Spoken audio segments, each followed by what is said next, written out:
Starting.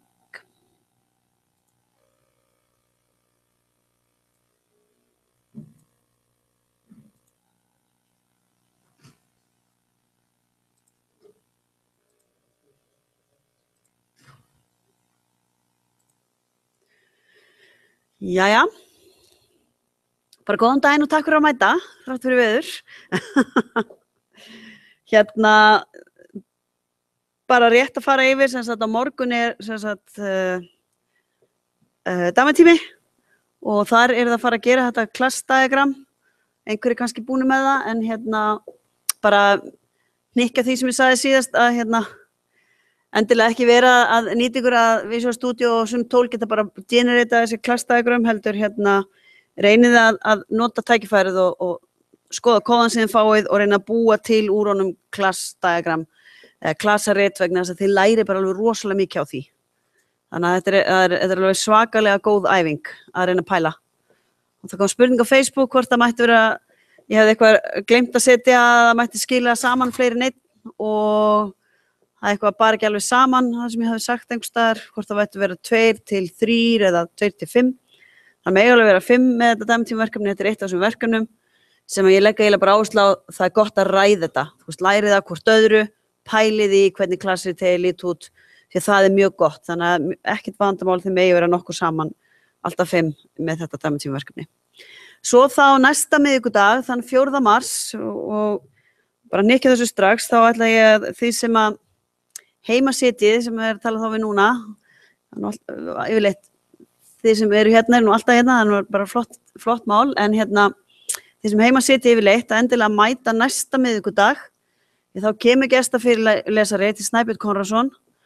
Hann stýrir öllum vefmálum upp í hérna Landsbanka og allt sem þeir gera, hvort sem það eru vefur upp eða hvað sem það stýrt á honum, 20 manna deild og yfirleitt að gera mjög skemmtilega hluti og nú síðast fóru þeir í helja mikið verkefni að gera netbanka Landsbankans, endurgera hann út frá usability og user experience og slíkum málum og endurnýja alla hönnun og þá að heyra frá honum hvernig þeir fóru að því, hvort þeir séu að nota aðferðir, endilega spyrja líka bara hvort þeir séu að nota aðferðir sem að verið að kenna ykkur hérna, hvernig þeir eru að gera þetta, hvað kom þeim á óvart og hérna og bara þá kannski fáið þið svona beint í æð hvað í rauninni þarf mikið effort til að gera svona almennilega og þeir eru búin að vera, ég er ekki alveg klár á tímafaktornum, örugglega 1,5 ár bara í að vinna við þetta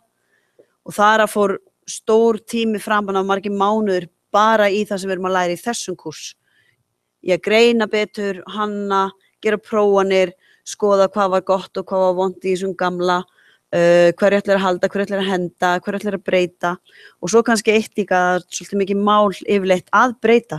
Fólk mjög tregt til að breyta. Bæði kannski eigendur verkefnisins sem þá bankastjórar og eitthvað slíkt og líka bara notendur, almenni notendur. Það oft, fólk vill oft ekki mikla breytingu. Já, spurt hvort það ekki sérstaklega í svona tilfellum það sem verið að höndla viðkomur upplýsingar. Jú, kannski hefur ekkert endilega að gera með viðkomur upplýsingar, bara, þú veist, þeir eru með svo stóran, breiðan notendahóp. Þú veist, það bara allt frá börnum eða krökkum sem eru komnir með heimabanka upp í, þú veist, gamalt fólk sem orðið bara, þú veist, pabbi minn 86, hún notar heimabanka til dæmis. Þannig að, þú veist, hérna, þannig að reyna að koma þess að allir fá sitt og hérna sumt fólk það hefur ekkert endilega bara aldur að gera þó að sé stór faktor búið að læra þetta, kann kannski lítið á tölvur, bara búin að læra þetta, einhverju búin að kenna mig gegnum tíðina, þeir eru orðnir vanir þessu leiðakerfi að það sé framkvæmt í þessum skrefum og svo bara kemur eitthvað og það finn ekki neitt.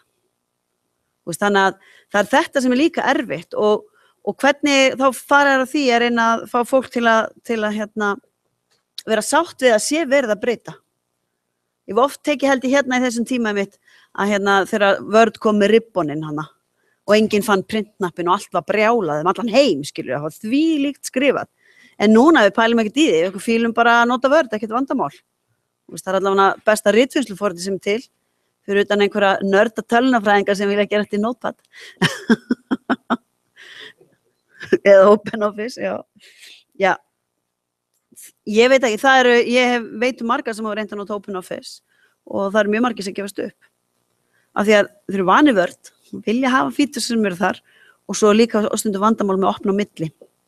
En allavega þetta semst næsti miðvikudagur, yfirmaður hjá Landsbankanum sem kemur hérna og ætlar að segja ykkur frá. Hann kom inn í fyrra og krakkarnir litu mjög vel að því. Það var það mjög skemmtilegt. Þannig að biðja alla sem eru líka heima endilega að mæta næsta miðvikudag. Reyna það allavega. Svo líka hérna önnur tilkynning að ég aðeins að breyta kennsluáætluninni. Ekkert alvarlega þó.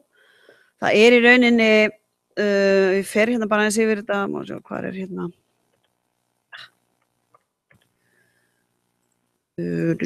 Kennsluáætlunin hér. Við skoðum þetta bara aðeins hérna. Þá í rauninni af því að í þessari viku áttum við verið að finna klasarit og stöðuritin. Ég tók stöðuritin framar daginn upp á að vera búin að gera þetta þegar ég færði í skilaverkinu til þess að geta haft skilaverkinu og framalega fyrir ykkur. Þar að leiðandi hérna ætla ég núna í dag að taka þessa hérna 2 sem áttu að vera næsta mánudag og gera það í dag. Og ég var búin að gera ráð fyrir hérna gestafyrirlesanum sem þá on time hérna 4. mars sem kemur þá í þessari viku. Í staðinn þá núna næsta mánudag þá ætla ég að færa þennan hérna fyrirlestur notendu upplifun hingað upp. Það ég var með hann ætla að reyna að hafa hann fyrr en hérna kom honum ekki fyrir. Þannig að það bara fínt að ég næði þá allavega þarna upp. Þannig að þetta nú svo sem eina breytingin og ekki neitt alvarlegt svo sem. Sem sagt bara next week UX lecture on Monday og ef ég næði ekki að klára fyrirlesturinn í dag og svo þá gestafyrirlesari á miðvikudag. Þannig að þetta nú allt. Í dag þá ætlum við að hérna, skoða 2 líkön úr í viðbóti það sem við erum búin að,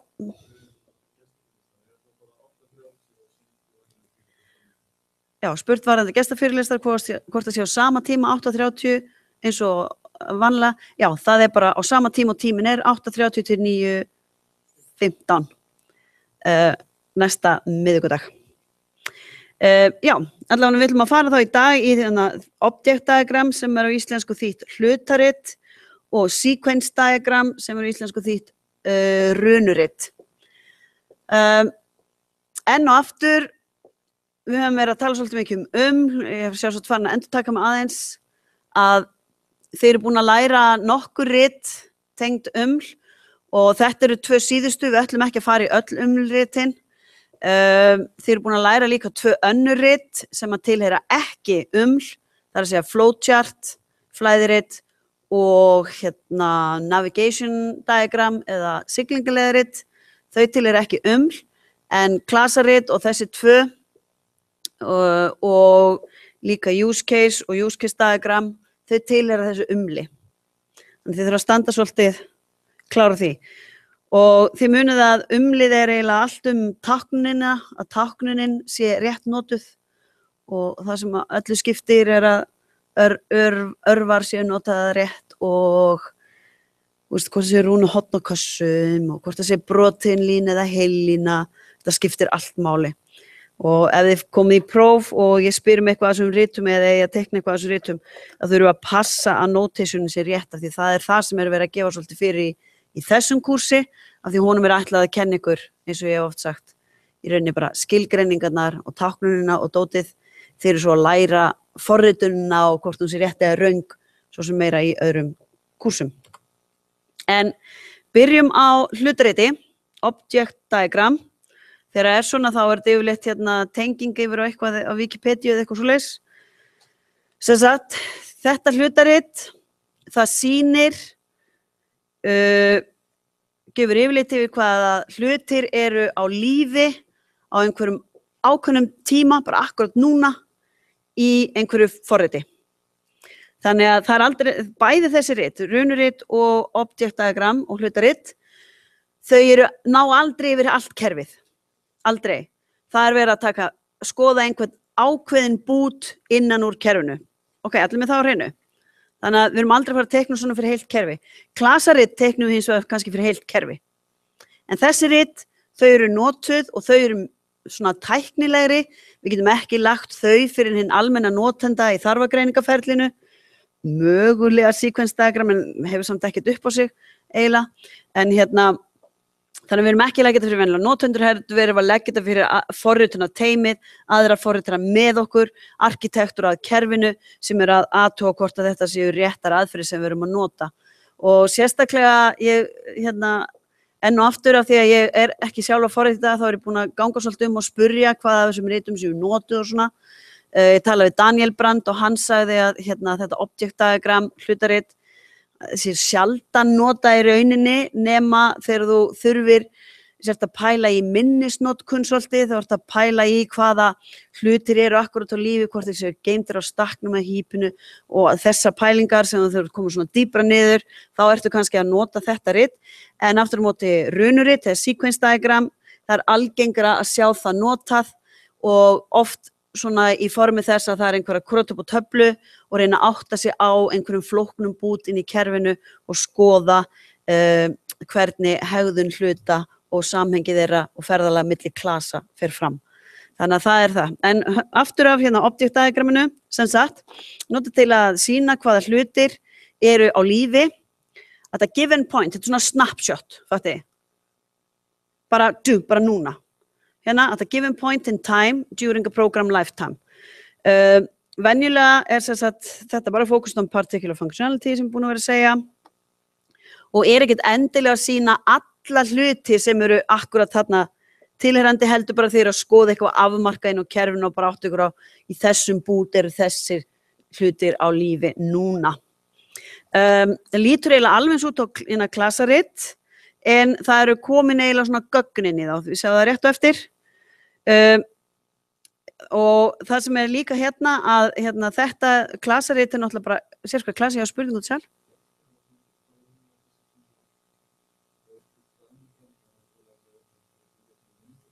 Já.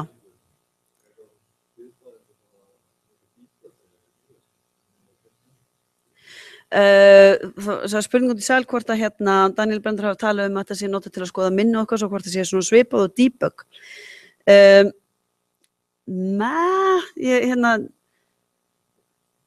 Debug er náttúrulega eitthvað öflugasta tól sem þið hafið í forritun í rauninni en nei þetta er meira sko af því að debug er ekkert að pæli hvort þetta liggur þarna kasta bara einhverjum villum og þið sjáu þú veist hvað var að gerast í forritinu eitthvað akkurat þarna.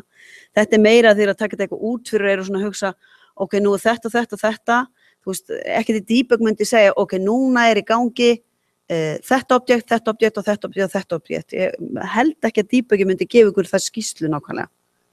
Ég er samt ekki alveg klár af því að ég hef ekki verið að forrita svolítið mikið lengi hvað debug er orðið öflugt.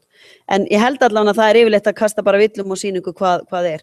En þeir eru kannski að teikna og sýningu bara aðeins ritið. Þetta lítur sem sagt svona út og yfirleitt er komið gögn inn í sem er á mynd eftir. Þetta er komið svona og þeir eru að skoða þetta er klasinn og hann á þessi 2 tilvik á lífi núna. Og svo er það pæli hvar þau liggja í rauninni. En ég get ekki svarað þessu alveg betur, þetta er ekki alveg saman hluturinn allavega á debug. Er allavega, já, sem sagt þetta lítur alveg mjög svipað út á class diagram en það er að sýna mörg instance, 2 instance til dæmis, af einum klasa meðan að klasaritt sýnir bara einn tiltekinn klasa og annan tiltekinn klasa en ekki objektin sem er á lífi. Hvert instance er með nafn og may optionally show the value of some properties. Þannig að er í rauninni ekki sýnd nein value en kemur klasinn og er heitið á tilvikinu. Klasinn og heitið á tilvikinu. Ok. Til dæmis, þetta er förum inn í þetta er svona hálfgjör sögðakóði í C++. 2 klasar, skóli og stúdent og við búum til nýtt tilvik af skólanum sem heitir Reykjavík University. Nú fórum svo að tökum það tilvik og búa því að það getur átt greinilega annað tilvikin í sér þá búum við til annað tilvik sem heitir New Student og Jón Jónsson og annað tilvik af sömu tegund og þetta hérna fyrir ofan og það Guðrún Jónsdóttir. Svo ferði inn í hérna keyslufall og þá lítur þetta svona út. Hér tilvik af klassanum skóli sem svona og hér eru af því að greinilega á þess að klassin skóli, hann getur stofnað tilvik af öðrum klassa inn í sjálfu sér og þau eru hérna 2 tilvik. Síðan þetta svolítið algengt, það sem sagt að, ég held ég búin að segja þess að stendur hérna, það bara munast þetta nafni á þessu og svo stendur hérna, has usually a specific name that we can use to refer to, sem þetta nafnið, and may show attribute values as well. Getur sýnt value á þessum attribútum. Þannig að þá væru sem sagt, þessi hérna væru kannski með hérna attribútana hérna og value-in í þeim hér, svo kemur bara föllin, ekki með value-um, en það má setja value-in hérna, því þá má kannski einmitt líka að reyna átt að sjá svona. En það verður ekkert lengra þessi hlutaritt, bara átt ykkur á þau eru til og þau eru ekki að sama klassaritt, þó þau lítið svipað út. Þá þetta hérna sequence diagram, sem runuritt. Það til ákveðin flokkun af hérna ritum, við erum ekki að fara hérna í þessu kurs, þau eru hérna hátt í 20 rit sem eru til, en til dæmis sequence diagram, það tilheyrir flokki sem heitir interaction diagrams eða svona samskipta líkön. Og þetta einmitt alveg rosalega hérna, flott rit, það mikið af alls konar táknunum sem við ætlum að fara í hérna í dag, en allavega þá sýnir sem runuritt hvernig hlutir hafa samskipti hvor við annan. Þetta mjög mikilvægt að muna. Þetta sem sagt samskiptin sem við erum að skoða. Það getur verið nokkrir hlutir sem að sjást þarna í þessu svona sequence diagrammi og við erum að sjá hvernig þeir hafa samskipti, hvaða klösum þeir eru búnir til úr og svoleiðis. Rétt hérna hlaupa aðeins fram. Þetta dæmi sequence diagram. Og við ætlum að fara í þetta eftir. Sem sagt eins og stendur hérna, þá runuritt, þið veitir hvað sequence þýðir og runa. Það þýðir einhvers konar, hérna, sequence eitthvað sem gert í röð, línulegri röð, einn hlutur og eftir öðrum, ekki verið að ídra og fara tilbaka. Þetta í rauninni runa af hlutum sem gerist línulega, það sequence í sjálfu sér. Þó við stelpuna þekkjum sequence sem allt annað, paljettur, en hérna, það allavega svo leys að hérna, sequence diagram, þau sýna semst þetta ferðalag og sýna oft til dæmis eitt use case. Annarkvort að fullu eða hluta til. Af hverju gæti sequence eða runuritt verið að sýna eitt use case? Hvað gáfulegt við það? Jú, við erum að taka kannski bara, eins og ég sagði hann, einhvern einn bút inn úr kerfinu og skoða hvernig hefði það sér. Við gætum til dæmis verið að skoða greiðsluflæði sem getur orðið mjög flókið og við vildum sjá hvar væri verið að stofna hluti og hvort það væri verið að gera það í réttri röð. Það kannski einhver villa í gangi og við erum ekki að fá rétt út, þá getum við vilja grípa til svona ritsúr en átt okkur, ok, þarna það busy, þarna það ekki að gera neitt, þarna tilvikið, ok, nei, ég drap á tilvikið þarna. Það átti ég ekki að gera, heldur átti að halda áfram, ég þurfti að nota það seinna í ritinu. Þannig þið getur komast að svona hlutum. Þannig að allavega það algengt til dæmis að sjá það lýsa einu use case. Hvað use case? Það bara bros út í sal, sko, allir alveg, shit, ég að lesa hérna fyrirlesturna. Munið hvað var use case?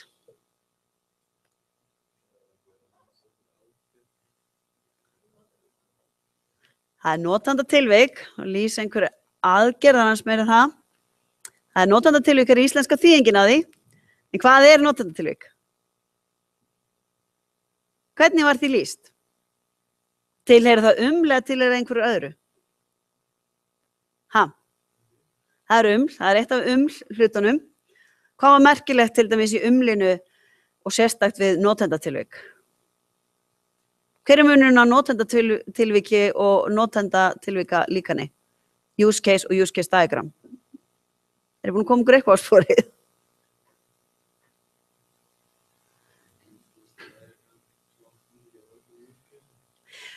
Ætli use case diagram samanstandi ekki að mörgum use caseum, hárrétt.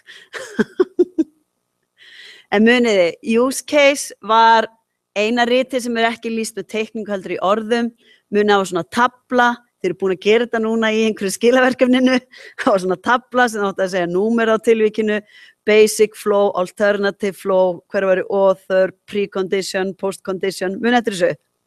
Það not konar tilvík sem er í rauninni krafa. Þú veist, hún bara skrifuð upp sem notenda tilvík og getur innifalið í sér fleiri en eina kröfu úr hefðbundnum kröfulista. Munið þetta bara aðferð til að lýsa kröfum. Use case og þá use case diagram var þá það sýnir yfirleitt mörg use case, hvaða aktorar eru með hvaða use case. Munið eftir þessu. Eitthvað að rifjast upp? Yes! Þannig, ok, cool. Þannig þá skulum við endurtaka þessa setningu hérna. Often, a sequence diagram will describe a single use case, either partially or in full, eða partly. Já, það sem þetta getur lýst til dæmis einni kröfu og eins og ég sagði, það var kannski hvernig greiðsluferlinu er lýst, þú veist, hvernig átt að greiða eða hvað sem hvernig stofnar nemanda, hvernig nemandi skrást inn í bókhald og inn í einhverja fleiri hluti, eitthvað svona sko.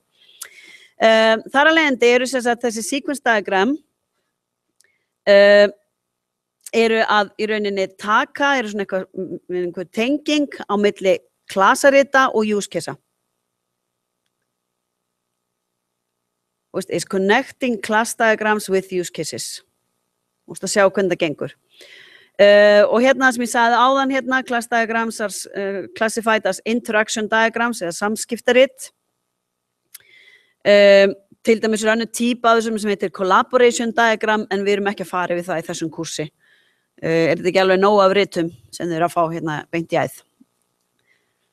Ok, þannig og þetta eru 2 síðustu ritin sem við erum að fara í þessum kurs af umli.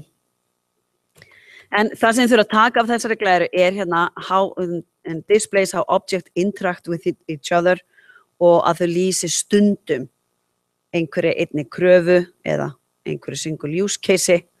Það er svona mjög mikilvægt. Þarna aðeins meira, ég held að ég búin að segja allt sem stendur hver mun nota runurit. Það stendur að af því að þau eru svolítið technical eða svona tæknileg, þá eru þau allt bara notuð af forritarunum sjálfum by those that analyze and design the system as well as those that will implement it. Þetta meir orðið tæknilega fólki sem ætlar að fara í útfærsluna í rauninni.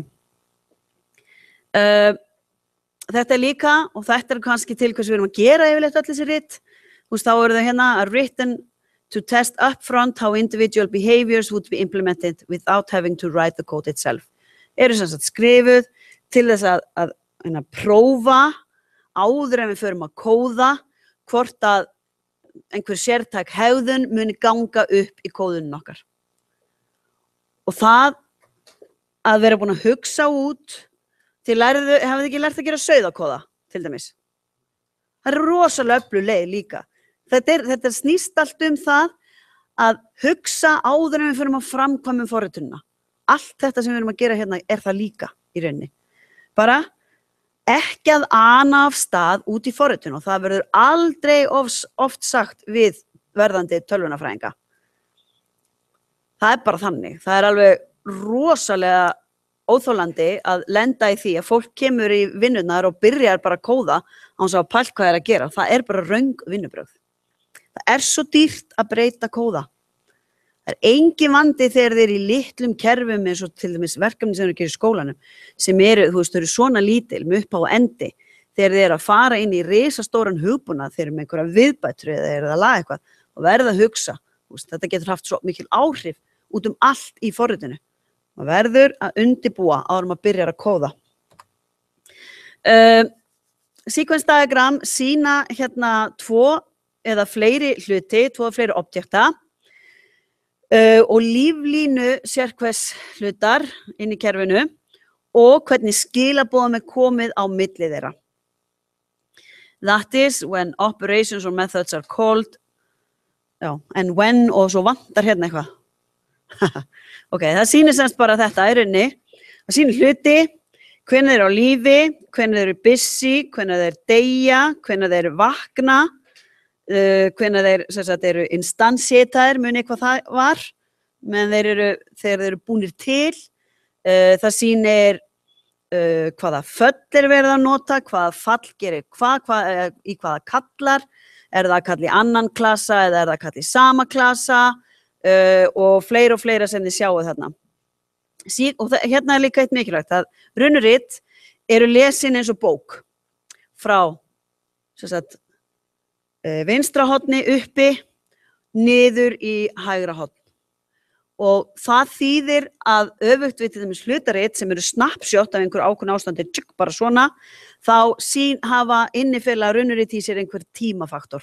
Það er tími, við göngum í gegnum það tímanlega, þú veist, það er að segja að einhver hlutur gerist einhverju sekundubrót á eftir næsta. Þannig að þess vegna heitir þetta runurit, af því þetta er línuleg röð hluta hvernig þeir gerast. Þar að leiðandi, fyrst að þeir feili í sér svona tíma, þá skiptir þetta líka rosalega miklu máli að bara staðsetning, kassa, örva, allra táknunar á ritinu skiptir máli því að það mun tákna hvenær í tíma hluturinn gerist. Þannig að þetta skiptir rosalega miklu máli. Hér er dæmi að þetta er í rauninni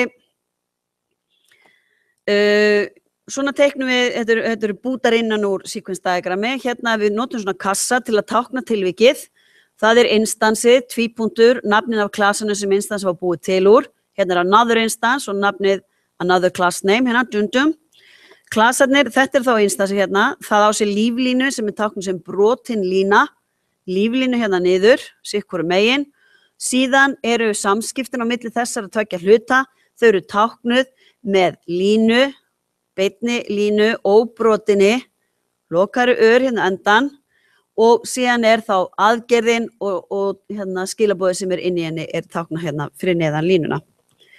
Þetta er svona grunnurinn af svona riti.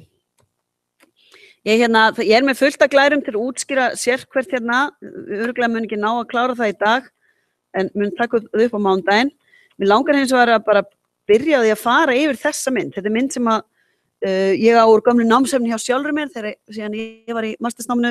Mér fannst hún sjálf alltaf bara nokkuð góð og ég ætla að labba bara með ykkur yfir þessa mynd. Þetta er bara mynd sem er bara að útskýra táknunina í sjálfu sér. Öll þessi orð hérna, þetta er bara útskýringar orð. Við yfirleitt náttúrulega ekki að þá á ritunum, en hérna ef við fer hérna alveg aftast þá sjáum við svona alvöru rit. Það getur litið svona út. Sjáum þetta getur alveg orðið mjög flókið.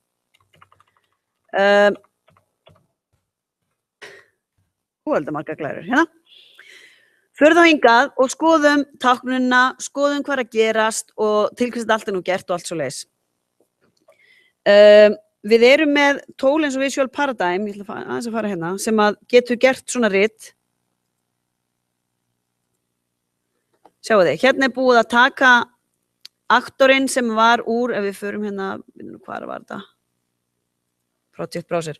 Munið þið að ég er í Visual Paradigm og mörgum svona umtólum þá get ég tengt þessi rit saman, þannig að ef við myndum breyta nafninu á þessum lánþega hérna og hann sést hérna inn í sequence diagramnum myndi nafninu breytast á hann líka, þannig að maður getur verið að taka inn hluti sem eru í sérhverju.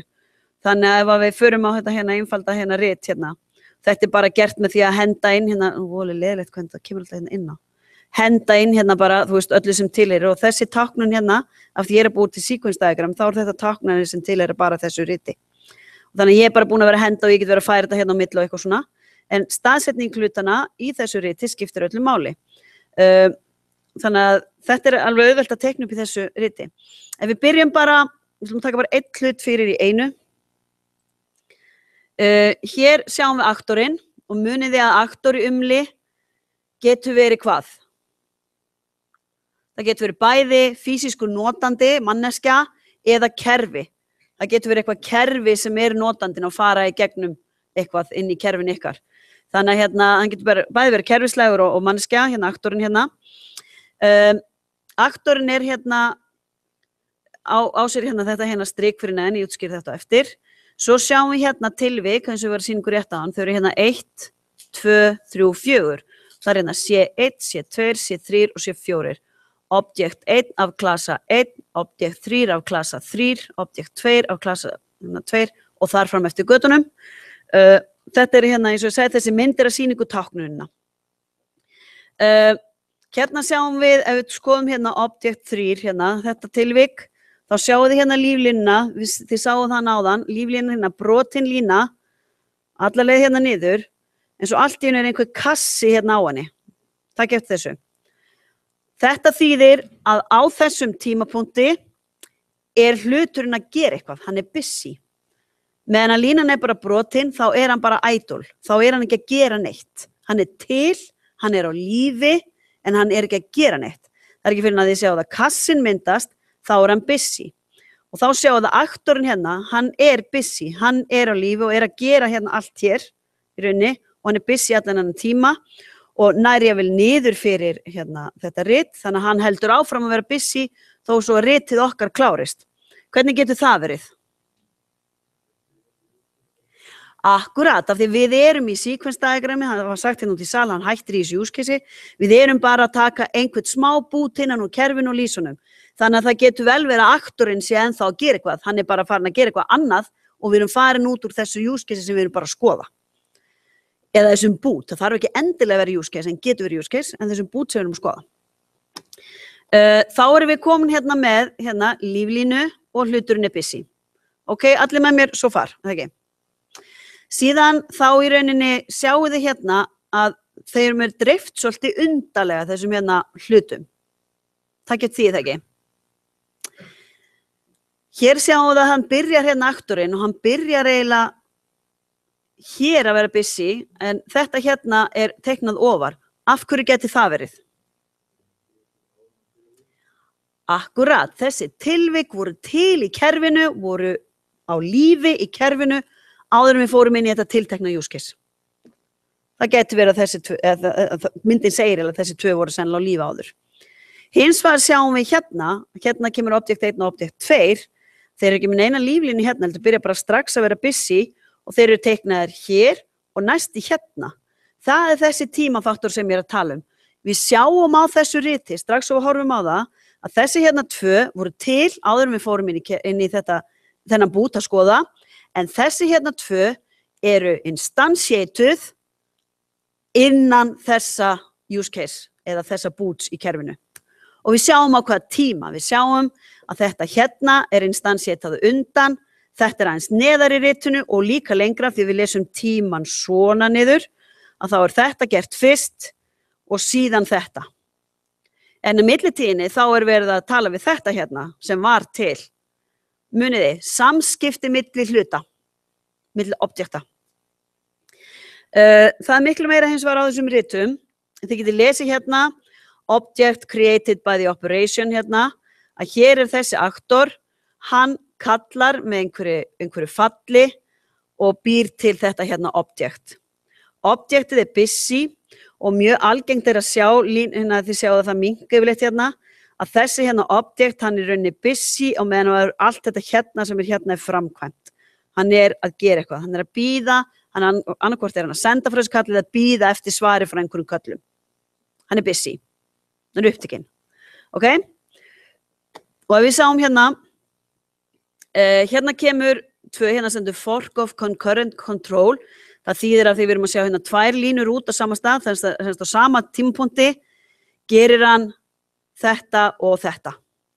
Sem sagt, hann byrjar hérna, það eitthvað svona hérna, guard hérna sem segir ef að hérna, x stærra en 0, þá átt að creata x og creata þá þennan objekt. Hérna, ef að x minna en 0, þá ætlar að nota þennan objekt sem gamla objektin sem var þegar til kerfinu. Af því hann var ennþá á lífi. Ok, þið með mér ennþá? Alright. Þannig að þetta tvennt geti gerst, þetta væntanlega þá einhver if-else setning það ekki í forrituninni. Þetta að ef að x stærra en 0, þá ætlum við að creata þetta, en hins vegar ef það minni 0, þá ætlum við að kalla í þennan hérna klassa. Þetta objekt. Ok. Það þá tákna svona, það gardið hérna hvenær má gera þetta og síðan þá fallið, eða hérna, sett inn með parametrum. Þá ef við förum þessa leið, sjáum hvað hann creatar hérna þennan object og þá verður þessi til á þessum stað í forritinu. Ef þið teikna hann hérna þá það rangt. Hann til hér en ekki hér. Muniði tímafaktorinn. Hérna stendur einmitt hérna these objects exist before the first operation and continue after the last. Og af hverju vitum við það? Jú, af því að líflínan, hún endar ekki. Og þá erum við komin að þessu næsta. Hérna creatar þessi objekt væntanlega með þá inn í sér, inn í einhverju falli, eins og við sáum til dæmis, hvar var hérna kóðinn? Við erum búin að týna kóðanum. Til dæmis hérna. Og býr hann til þennan objekt, hann verður busy hérna strax, hérna, og hann busy hingað, og þá kemur næsta táknun sem mikilvæg, að það þetta x sem að þýðir að þessum hlut 1 hér, meðan að þessi hlutur heldur áfram að vera á lífi. Þessum hlut hins vegar 1 hérna. Hann bara ceases to exist, hann bara hættur að vera til. Áður en samt hann hættur að vera til, þá fer hann og gerir þetta hérna, do it, með setja, bara eitthvað fall hérna, og fer hingað og gerir þetta og busy og með skilagildi tilbaka, og þegar við sjáum það skilagildi táknað með brotinni línu tilbaka. Það hins vegar optional að teikna það inn á ritið. Það hérna, það táknað með hérna línu tilbaka. Þið sjá að þessi busy hérna skila sér tilbaka, þessi klárar að vera busy og 1. Hann reyndar þarf að senda síðan af því að það var kallað inn hérna creator, þá sendir hann svarið allavega hinga tilbaka og þá náttúrulega 1. Ok. Sjáu það að það getur verið sniðugt að teikna svona upp. Þeir áttu ykkur á, veitu hvernig þetta hérna í forritun á kóðanum, hvernig ætlum að gera þetta, í hvað röðu ætlum að gera þetta, Já, ég skal segja ykkur það, hérna fork of current control, hérna branch of control, það af því að í staðan fyrir, af því að hérna eitthvað tvennt að gerast hjá þessu tilviki, þetta eftir hvort það var if eða else, og í staðan fyrir að teikna þetta, og þá yfir hinn, þá þið bara ritið ólæsilegt, þá bara að teikna hérna út til að sína að þetta getur verið báð, þetta tilheyrir báðu þessum. Af því að það objekt 2, ef þú ert að nota hann, ef þú varst með stærri en x, þá ert að fara þessa leið og nota þetta, tilbaka og hingað, en ef þú varst með minni en x, þá ferði þetta kall og þú creatar aldrei þá þennan objekt, heldur ferði hingað, kallar í þennan objekt, með eitthvað kall hérna og return, colon return, þetta hérna, það sem hérna svartlitrað, það í rauninni verið að sína eitthvað, hérna hvernig táknun en þið sjá að þetta ekki alveg eins svart hérna, þetta í rauninni bara svona glósur inn á ritinu til að sína ykkur. Sérst, kalli hér og return gildi hérna, join of control. Og branch of control bara til að tákna þetta betur.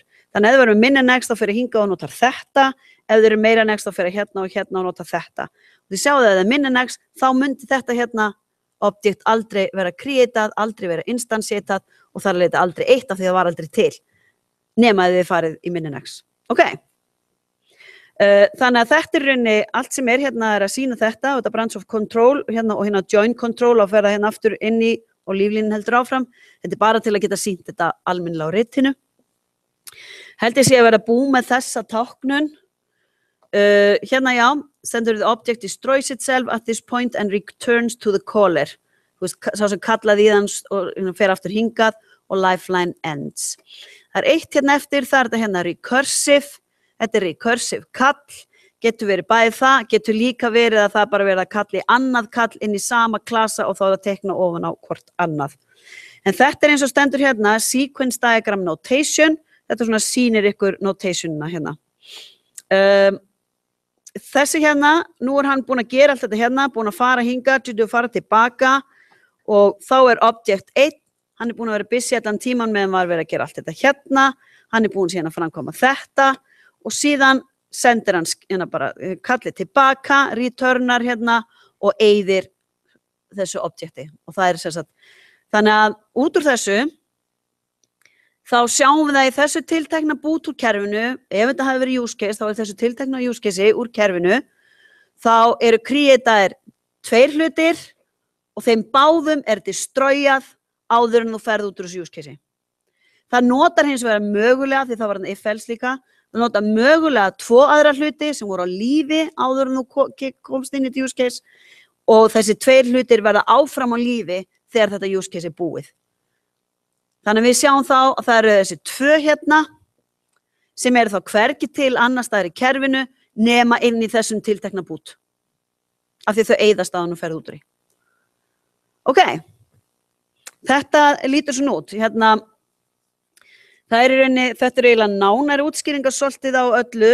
Ég ætla nú að fara svona aðeins bara létt yfir þessar glærur. Tímabúin kortur yfir.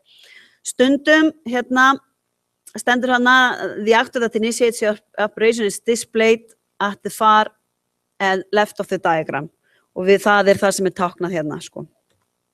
Það er stundum þannig að í Visual Paradigm gat ég sett svona kall en stundum í sumum tólum er ekki til þessi kall. Svo ég gat sett hennar kall hérna og ég hef með annað hérna diagram. Hvað er þetta? View. Project. Þetta er hans flóknara hérna. Ég hef með annað hérna diagram. Þú veist, ef þessi kall er ekki til í tólinu sem þeir eru að nota, þá má gera svona kassa og setja hann hérna. Sem aktorinn, hérna. Hérna, if this option is not available in the diagram tool, a simple class instance is displayed instead. Það sem þið megið þá nota ef að tóli sem þeir eru að nota er ekki með svona óláprygg kall. Líflínan, ég held ég múin að segja of mikið af þessu. Fara bara yfir þetta.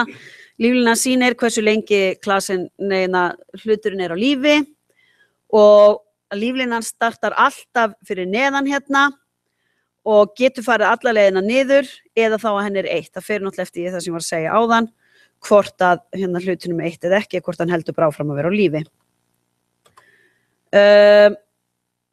Næsta hérna.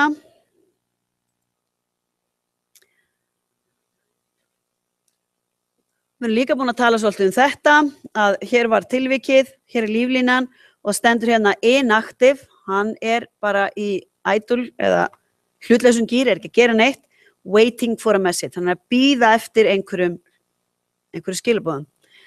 Þetta lýsir svolítið að sjálfsögðu og er notað í event-driven programming. Þeir eru að læra það eða ekki núna alveg fullu. Event-driven. Hvað þýðir event-driven?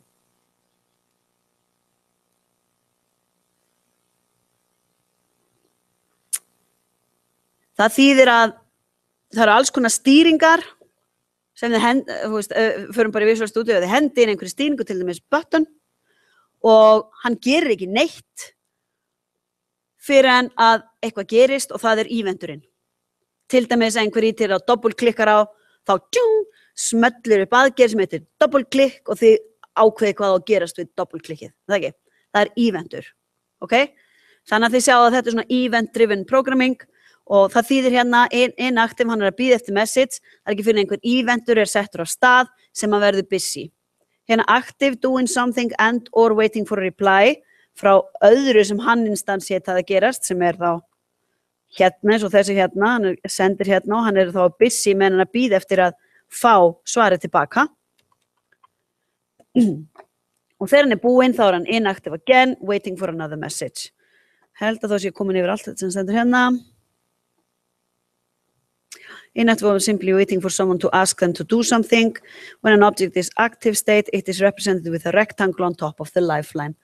Hérna, ég hugsa að ég klári bara að fara yfir afganginn í byrjun næsta tíma á mánudaginn og slepp ykkur þá í dag. All right.